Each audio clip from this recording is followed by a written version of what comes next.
We had votes today to politicize the intelligence process, to prohibit the FBI and the Department of Justice from expressing their concerns to our committee and to the House, and to selectively release to the public only the majority's distorted memo without the full facts.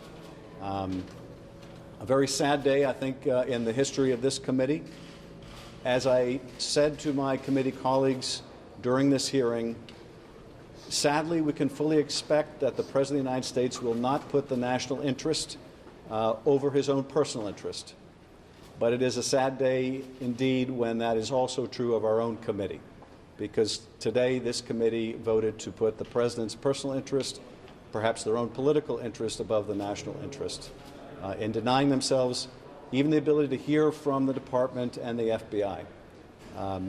And that is, I think, a deeply regrettable state of affairs.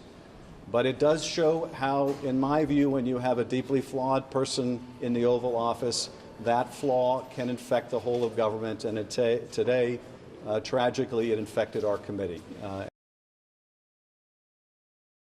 The vote to release the majority memo and the vote to deprive the minority of having its memo released was on a party line basis. Both of those votes were a party line basis. In terms of the timetable, this has never happened in my experience in the committee, so we're on uncharted waters. But if the President expresses the view short of 5 days, hey, I'm perfectly copacetic with anything being published that helps me, I don't know that they have to wait 5 days.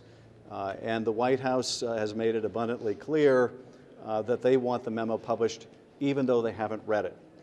That should tell you all you need to know about the President's priorities. Even without reading it, even without hearing from the intelligence agencies or the FBI what damage it might do in terms of public release, it's clear they already want it released.